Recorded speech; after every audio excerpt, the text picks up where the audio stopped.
আসসালামু আলাইকুম স্যার। ওয়ালাইকুম সালাম। কেমন আছেন আপনি? ভালো আছি। স্যার আসলে আমার একটা বিষয় আপনার কাছ থেকে জানার ছিল। এই যে ইটনগরের শহরে আমরা তো সবাই বন্দী। তো এই সময় যদি আমাদের ঘরে বা ছোট্ট বারান্দায় একটা ছোট্ট হুম। বাগান হতো তাহলে কেমন হতো? চমৎকার প্রশ্ন।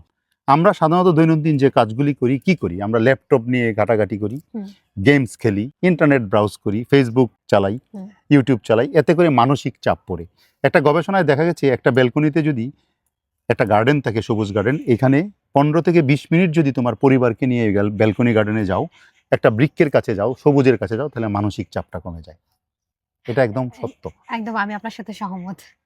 ব্যালকনি গার্ডেন শুধু গার্ডেন নয়, এটা অক্সিজেন মাস্কের মতো কাজ করে। হুম, সঠিক বলেছেন। ভবিষ্যৎ প্রজন্মের জন্য পরিবেশের ভারসাম্য রক্ষায় আপনার পরামর্শ কি?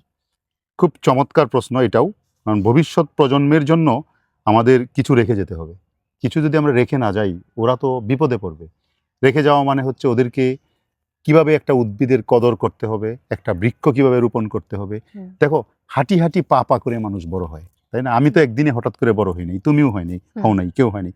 ১ম এ তাকে দিয়ে ব্যালকনি গার্ডেন করাও। ব্যালকনিতে একটা ছোট্ট চারা রোপণ করাও। আস্তে, আস্তে সে শিখুক। তারপরে সে বড় হয়ে ধীরে, ধীরে সে বিশাল বড় বাগান করতে উদ্বুদ্ধ হবে। প্রকৃতির মাঝে অভ্যস্ত হয়ে যাবে। অভ্যস্ত হয়ে যাবে, তাই না? হ্যাঁ। তো এটা করা উচিত আমাদের। এছাড়া তোমাকে আরেকটা কথা বলি, আজকাল আমাদের বাচ্চা-কাচ্চারা ডিভাইসে আসক্ত। ওদেরকে ওই জায়গাটার থেকে উঠিয়ে আনতে হবে। উঠিয়ে এনে কি করতে হবে? আমাদের প্রত্যেকটা বাবা-মায়ের উচিত এবং বাবা-মায়ের কর্তব্য সন্তানকে সাথে নিয়ে অন্তত একটি গাছের চারা রোপণ করা। সেটা হতে ঠিক, পারে ঠিক। যদি জায়গা থাকে সেখানে করবে। আর যদি না হয় তাহলে তার নিজস্ব ব্যালকনিতে ছোট্ট একটা চারা রোপণ করে তাকে বুঝাবে যে, "বাবা, এটা খুব প্রয়োজন, এটা খুব দরকার।" পৃথিবীটা বাসযোগ্য রাখতে হবে আমাদের।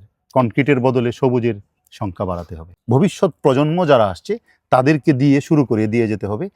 আমার পরের প্রজন্ম তার পরের প্রজন্মকে দিবে। এভাবে রিলে রেসের মতো এটা চলতে থাকবে।